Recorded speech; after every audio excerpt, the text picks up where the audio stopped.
नमस्कार दोस्तों, स्वागत है आपका अपने चैनल पर जहां पर आपको स्टॉक मार्केट की लेटेस्ट न्यूज़ मिलती रहती है। तो हम बात करने जा रहे हैं दोस्तों यस बैंक के बारे में। अब जनवरी का मंथ आ चुका है, यहाँ पर यस बैंक की तरफ से बता दिया गया है कि रिजल्ट्स कब आएंगे और साथ में आगे क्या गोल्स हैं। तो फिलहाल बड़ी खबर आ रही है, देखते हैं क्या असर होगा उसका यस बैंक पर। हाल ही में पिछले 6 से 8 महीने में काफ़ी बड़ी बड़ी न्यूज़ आई है इस बैंक पर, बड़े बड़े चेंजेस आए हैं और वहाँ पर अब एक और बड़ा चेंज आ सकता है। तो वीडियो शुरू करने से पहले बोलना चाहूँगा, जो लोग चैनल पर नए हो सब्सक्राइब कर लें ताकि आपको स्टॉक मार्केट की लेटेस्ट न्यूज़ एनालिसिस मिलता रहे। तो यस बैंक देख सकते हैं आप 17 रुपये 65 पैसे पर चल रहा है। आज ऊपर खुला था पर उसके बाद एक बड़ी डिप आ गई और नीचे से फिर देख सकते हैं वॉलेटाइल सेशन रहा है। काफ़ी समय से लंबी कंसोलिडेशन में है। कुछ समय तक बैंक ने अच्छी परफॉर्मेंस दी, जहां पर आप देख सकते हैं काफ़ी समय तक हिल नहीं रहा था, 14 रुपये के लेवल ब्रेक नहीं हो रहा था और वहां पर ब्रेक हुआ तो सीधा 21 रुपये तक गया। और अब लंबी कंसोलिडेशन देख सकते हैं, अब 10 दिसंबर को जब ये लेवल टच किया था वहां से 1 महीने से ज़्यादा हो चुका है।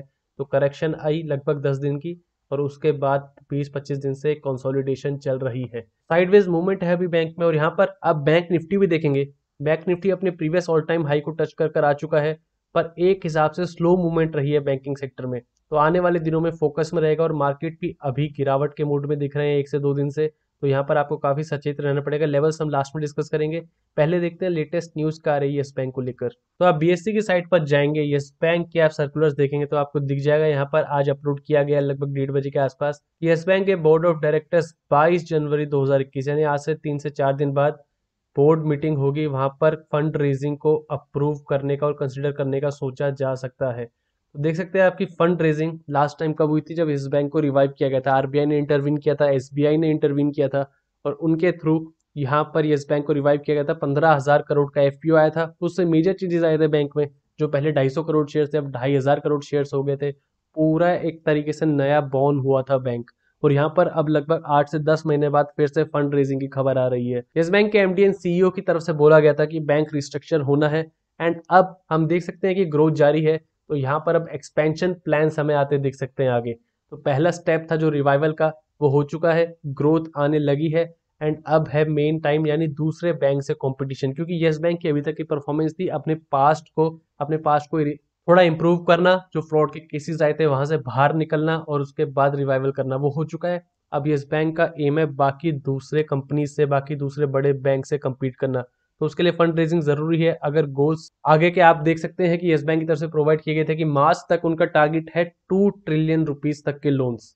और यहाँ पर फिलहाल के रिजल्ट्स हम देखेंगे अभी कि कैसे आ सकते हैं। तो यहाँ पर 22 काफी इंपॉर्टेंट डेट रहेगी यस बैंक के लिए। उस दिन क्या खबर आती है वो आगे का यस बैंक के स्टॉक की मूवमेंट को डिसाइड कर सकती है। तो लेटर में यस बैंक ने आगे के संकेत दिए हैं कि जो फंड रेजिंग अगर अप्रूव हुई तो वहां पर किस तरीके से हो सकते हैं, या तो इश्यू ऑफ इक्विटी शेयर्स, या तो राइट्स इशू या एफपीओ के थ्रू एक नए शेयर्स इशू हो सकते हैं, या फिर डिपॉजिटरी रिसीप्ट, या फिर बॉन्ड्स, डेब्ट्स, वारंट्स और उसके अलावा कोई भी इक्विटी लिंक सिक्योरिटीज। तो ये 4 से 5 आगे प्रोसेस हैं जिनमें से कोई अप्रूव होगा अगर फंड रेजिंग को अप्रूव करते हैं पूरी कमिटी।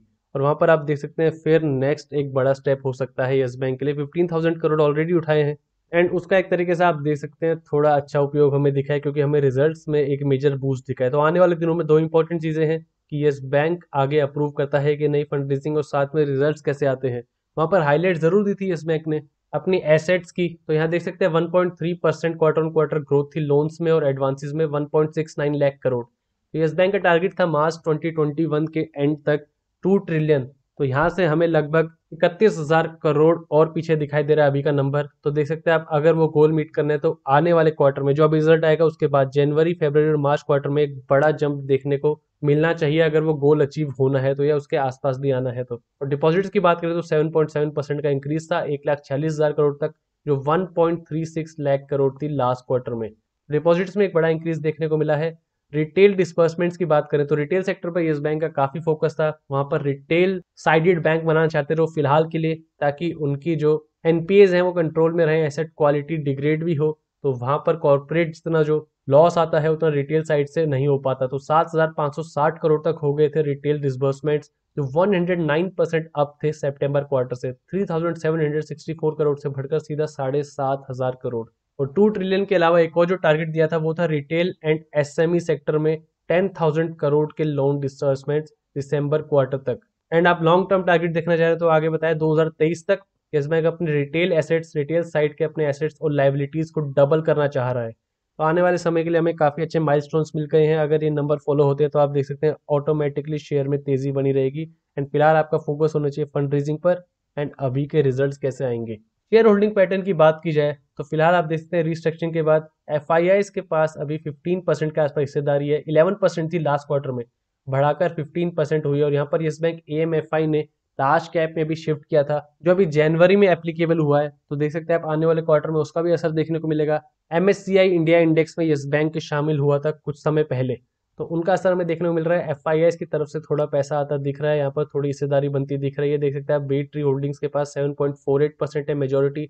बाकी आप देख सकते हैं अमनसा होल्डिंग प्राइवेट लिमिटेड के पास 1.24% है। इन हिसाब से शेयर होल्डिंग चेंज हुई है। DIS की बात करें तो 49.28% था सितंबर क्वार्टर में, अब थोड़ा और घटकर 47.34। DIS अपनी हिस्सेदारी घटा रहे हैं और FIIs अपनी हिस्सेदारी इंक्रीज कर रहे हैं। स्टेट बैंक ऑफ इंडिया के पास ऑलरेडी मेंटेन है 30% हिस्सेदारी। और LIC की अगर आप देखें तो सितंबर में जो 1.54% हिस्सेदारी थी वो बढ़ाकर लगभग 5% के आसपास कर दी है। तो ये चेंजेस आपको मेजर देखने को मिलेंगे फिलहाल येस बैंक की शेयर होल्डिंग पैटर्न में। तो यहाँ पर देखा हमने क्या लेटेस्ट न्यूज आ रही है येस बैंक को लेकर, क्या इंपॉर्टेंट इवेंट्स हो सकते हैं। चलिए चार्ट पर देखते हैं क्या लेवल्स रहेंगे। तो लास्ट टाइम हमने बात की थी तब से वही लेवल एक सपोर्ट बनकर रहा है। आप ये लेवल देख सकते हैं लगभग 17 रुपये 20 पैसे, 17 रुपये 30 पैसे, प्लस माइनस 10 पैसा कर सकते हैं आप, 20 पैसा, क्योंकि वॉलिटिलिटी बनी रहती है। तो पिछले कुछ दिनों में आप देख सकते हैं जब फॉल आया था तब यहीं से बाइंग आई थी, उसके बाद ऊपर गया, एक रेंज में चला, कंसोलिडेशन हुआ एंड हाल ही के 3-4 दिनों में भी आप देख सकते हैं इसी लेवल से वापस बाइंग आ रही है। आप देख सकते हैं हैमर टाइप कैंडल बन रही है जहां पर ओपन ऊपर होती है, नीचे जाता है पर फिर बाइंग आती है। तो इंपॉर्टेंट लेवल अगर आपको आगे के लिए रेफरेंस चाहिए, क्योंकि आप जानते हैं मार्केट ऑल टाइम हाई पर है, बैंक निफ्टी अपने ऑल टाइम हाई के करीब है। तो यहाँ पर दो चांसेस बनते हैं। बैंक निफ्टी अगर मार्केट को और ऊपर जाना है, बैंक निफ्टी ऊपर की तरफ जा सकता है। और वहीं पर अगर टॉप बन चुका है, क्योंकि लास्ट 3 से 4 दिन में 400 पॉइंट की गिरावट आ चुकी है निफ्टी में, तो देख सकते हैं आप, आपको लेवल्स अपने ध्यान रखने हैं स्टॉप लॉस के हिसाब से। तो यही लेवल आपको ध्यान रखना है 17 रुपये 20 पैसे, 17 रुपये 30 पैसे के आसपास। यहीं से एक बाइंग आती है बार बार एंड ऊपर की तरफ एक सीलिंग बनकर बैठा है। जो लेवल आप देख सकते हैं एक रेजिस्टेंस बनकर बैठा है, वो है लगभग 18.5 रुपये के आसपास। तो इस 1 रुपये 10 पैसे 1 रुपये 20 पैसे के रेंज में येस बैंक फिलहाल बाउंड है। तेजी आई थी 2 से 3 दिन की, अब वो कूल ऑफ हुई एंड साइडवेज मूवमेंट। तो आने वाले कुछ दिनों में हमें नेक्स्ट बिग मूव देखने को मिल सकता है और उसमें न्यूज भी आएगी। तो न्यूज बेस्ड मूव देखने को मिल सकता है फंड रेजिंग को लेकर एंड रिजल्ट्स को लेकर। और यहाँ पर आप सपोर्ट देखें तो 21 EMA को फिलहाल ब्रीच किया येस बैंक ने। 21 EMA का एक लंबा सपोर्ट था तकरीबन 15 से 20 दिन तक, और वहां पर उसको ब्रीच करके अब क्लोजिंग उसके ऊपर देने की कोशिश की है। पर वहां पर आप देख सकते हैं अब इसके बाद जो नेक्स्ट लेवल होगा इंपॉर्टेंट, वो होगा जो हमने डिस्कस किया एंड ये 50 डे मूविंग एवरेज। तो यहाँ पर 200 डे मूविंग एवरेज लेने का कोई सवाल नहीं है, क्योंकि इस बैंक में काफी चेंजेस आए हैं। तो 21 एंड 50 EMA ही इंपॉर्टेंट रहेंगे। एंड आने वाले दिनों में जो येस बैंक में तेजी आई है तो 50 EMA भी आप देख सकते हैं इस लेवल के करीब आ जाएगा। तो इस 17 रुपये का लेवल आप मोटा मोटा पकड़ के चल सकते हैं, काफी इंपॉर्टेंट है। अगर ये लेवल सिक्योर रहा तो आपको ऊपर के लेवल्स आते दिख जाएंगे। एंड साथ में आपको मेन मार्केट मेन इंडाइसिस पर ध्यान रखना है। दूसरी बात नोट करने वाली है, जब येस बैंक इस रेंज में था, जब गिरकर 17 से 12 रुपए आ गया था, तो वॉल्यूम्स काफी लो थी। लेकिन हाल ही के दिनों में वॉल्यूम्स काफी बढ़ी है येस बैंक में। वॉल्यूम हमें अगर प्रीवियसली कंपेयर करेंगे तो बढ़ती दिखी है, यानी यहाँ पर प्राइसेस बढ़ गए हैं लेकिन वहां पर इंटरेस्ट भी बनता दिखाई दे रहा है। तो इन लेवल्स पर अगर आप पढ़ के चलेंगे और नीचे अगर आता है इस लेवल के, तो आप एक बार एग्जिट कर सकते हैं, क्योंकि फिर नीचे के और लेवल्स आ सकते हैं 1-1.5 रुपया नीचे या उससे भी नीचे, जिस हिसाब से मार्केट ग्लोबली रिएक्ट करता है। क्योंकि ग्लोबल मार्केट ऊपर चल रहा है, US डॉलर वीकन हो रहा है। अगर वहां पर कोई रिवर्सल आया US डॉलर साइड में, तो आप देख सकते हैं ओवरऑल इक्विटी मार्केट सभी एसेट क्लासेस में आपको फर्क आते दिखेंगे। तो इन सब बातों का आप ध्यान रखिए। येस बैंक के रिजल्ट्स फिलहाल मेन फोकस होना चाहिए आपका, एंड लेवल्स के अकॉर्डिंग हम ऑलरेडी बात कर चुके हैं। तो ये थी दोस्तों येस बैंक से related latest news and analysis. Video पसंद आए तो लाइक कीजिए और ऐसी और वीडियोस के लिए हमारे चैनल को सब्सक्राइब कीजिए।